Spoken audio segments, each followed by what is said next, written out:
And do you think what you just said there, do you think that perhaps some countries haven't fully understood yet how to do this? Even the ones that have said, yes, we need to get people staying at home, we need to lock down. But, for example, in India, people are locked down, but they can't get access to food. They're saying that we're going to starve to death.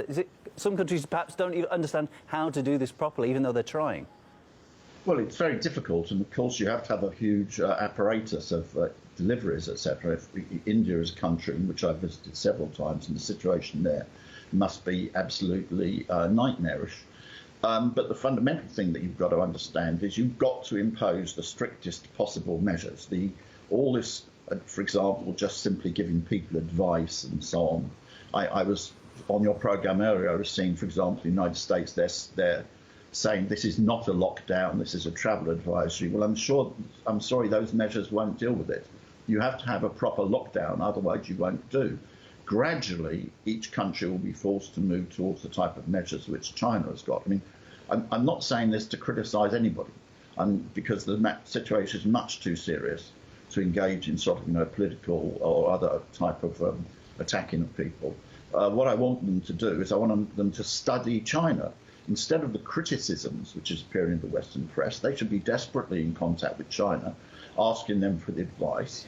China's also by far the biggest manufacturing country in the world. It can help enormously with supplies of medical equipment. When we get to a point where things have dramatically improved, nobody knows, of course, when that will be. How do you think China is going to be perceived? Because, as you said, there's been a lot of criticism for the country because of a perceived lack of transparency at the start of the outbreak. But at the same time, they've been praised hugely from the likes of the World Health Organization.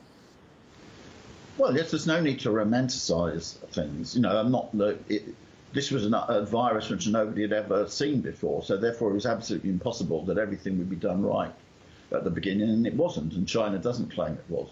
What they have done is, once they decided on the decisive measures, I say they were able to stop the rise in the number of cases after 13 days.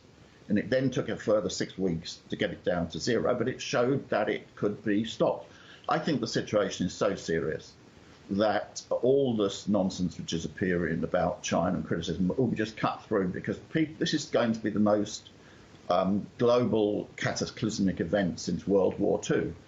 Many people, in fact almost all people, don't want to die, and therefore they will have a situation in which they will have to learn the truth. So my view is that all the misrepresentations and nonsense which is coming out will fall away, and people will understand that China is the only country which has got the virus fully under control. I mean, somebody said to me on an exchange, well, what about China's human rights record? I said, China's human rights record in this is keeping people alive.